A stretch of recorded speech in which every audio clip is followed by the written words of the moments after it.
सऊदीया में आज लोग तुर्की की बहुत तारीफ़ करते हैं, बहुत अच्छा, बहुत बड़ा मुल्क है, बहुत अच्छा मुल्क है। ये अभी अच्छा हुआ है, इसकी भी बहुत ख़राब हालत थी। हमें सऊदीया में अब से 14 साल पहले तुर्की की तरफ के एक साहिब मिले और वो दाढ़ी नहीं थी उनकी, 1-2 पारे के हाफिज़ थे, लोग उनको हाफिज़ साहब कह रहे थे। तो उन्होंने बताया कि हमारे यहाँ पूरे कुरान का कोई हाफिज़ ही नहीं होता, इजाज़त ही नहीं है कि दाढ़ी कि वो रखा नहीं सकते हम। तो हमारे अकाबिर, हमारे पेशरो बुज़ुर्ग इस बात को जानते थे कि अगर हमने आज़ादी के लिए जिद्दोजहद नहीं की, हमने आज़ादी के लिए मेहनत नहीं की, तो हमारी नस्लों का यही हाल होने वाला है और सब के सब नाऊज़ बिल्लाह मुर्तद हो जाएंगे या सब के सब गैर ईमान वाले हो जाएंगे। तो उनकी ये फ़िक्र, जब ये फ़िक्र उठी थी आज़ादी की, तो कोई दूसरा नहीं था। इन अंग्रेज़ों के ख़िलाफ़ टीपू सुल्तान की शहादत के बाद सबसे पहले जिहाद का फतवा देने वाला और शाह वलीउल्लाह मुहद्दिस दहलवी रहमतुल्लाह अलैह के लख्त जिगर नूर नज़र शाह अब्दुल अज़ीज़ मुहद्दिस दहलवी रहमतुल्लाह अलैह कि इन हालात में हिंदुस्तान दारुल हरब हो गया, लिहाजा हर एक की ज़िम्मेदारी है कि वो जिहाद करे। इसलिए इस्लामी रईयत का हर बंदा सिपाही होता है, इस्लामी रईयत का हर बंदा सिपाही होता है, हर एक के ज़िम्मे जिहाद करना ज़रूरी होता है। इस ऐलान आम के बाद अंग्रेज़ों की चूलें हिल गई थी। फिर जो सज़ाएँ शुरू हुई, मारकाट शुरू हुई, जहाँ दाढ़ी वाला देखा वहाँ मर गया, जहाँ दाढ़ी वाला देखा वहाँ कत्ल कर दिया गया। सिर्फ 1832 से और 1867 इस बीच में 1857 की लड़ाई भी आ गई। ये कहते हैं 1857 की क्रांति, किताबों में लिखा है 1857 का गदर। हम लोग भी उसको गदर कहते हैं, हमारे लिए वो गदर नहीं था, गदर तो वो अंग्रेज़ों के लिए था, हमारे लिए तो वो आज़ादी की लड़ाई थी, हमारे लिए तो वो जंग आज़ादी थी, हमारे लिए गदर नहीं था। हमसे किसने गद्दारी की? गद्दारी तो अंग्रेज़ों से हुई थी। तो इसलिए, लेकिन वो लोग अपनी मशीनरी पे इतनी मेहनत करते हैं, गदर ये अंग्रेज़ों के लिए था, हम तो आज़ादी की लड़ाई लड़ रहे थे। जिन उलमा को हम आज बहुत आदाब अलक़ाब नामों से पुकारते हैं, क्योंकि उन्होंने इतनी मेहनत की है, उन्होंने कुर्बानियाँ दी हैं, लेकिन जिस वक्त हम उनका नाम लेते हैं हम ये समझते हैं कि ये बहुत बड़े बुज़ुर्ग हों। जब हम कहते हैं हुज्जतुल्लाह फिल अर्ज़िल इमामिल अकबर अल क़ासिम नानोदवी रहमतुल्लाह अलैह, तो हम सोचते हैं कोई बहुत बड़े सफ़ेद रीश बुज़ुर्ग होंगे। हम कहते हैं कुतुबुल इरशाद इमाम रब्बानी हज़रत मौलाना रशीद अहमद गंगोही रहमतुल्लाह अलैह, तो हमारे जहन में जाता है कोई उमर रसीदा बुज़ुर्ग होंगे। जब हम सैयद ताइफ़ा हज़रत हाजी इमदादुल्लाह महाजिर मक्की रहमतुल्लाह अलैह, जब हम, क्योंकि उन्होंने इतनी मेहनतें की हैं, हम बग़ैर अदब और एहतराम के उनका नाम नहीं ले सकते, हम मजबूर हैं। हमारे जहन या हमारी ज़बान पर उनका नाम बग़ैर अदब के नहीं आ सकता, लेकिन जब हम नाम लेते हैं तो समझते हैं कोई बारिश सफ़ेद दाढ़ी वाले आदमी होंगे, ऐसा नहीं है। 1857 में हज़रत नानोदवी जिस वक्त जंग आज़ादी में शामिल थे और कमांडरिंग कर रहे थे शामली के मैदान में, उस वक्त उनकी उम्र 32 साल की थी। दारुल देवन 1867 में कायम हुआ है। कब हुआ? 1867 में। उस वक्त में सबसे बड़े मौलाना जुल्फ़िकार साहब थे, मौलाना रफ़ीउद्दीन साहब थे, जिनकी उम्र पहुंचती थी 40 से ऊपर, सबसे बड़े शुमार किए जाते थे।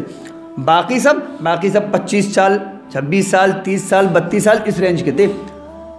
अरे कुल 58 साल की उम्र में तो हज़रत नानोदवी का इंतकाल हो गया। जिनको हम कहते हैं मुहद्दिसुल असर, हज़रत अल्लामा अनवर शाह कश्मीरी रहमतुल्लाह अलैह, अपने ज़माने का सबसे बड़ा ज़हीन आदमी, जिस चीज़ को एक मरतबा पढ़ लें कभी ज़िंदगी में ना भूलें, एक मरतबा पढ़ने से 72 उलूम पर पूरी दस्तगीरी, इतना बड़ा ज़हीन व फ़तीन आदमी अल्लामा अनवर शाह कश्मीरी रहमतुल्लाह अलैह।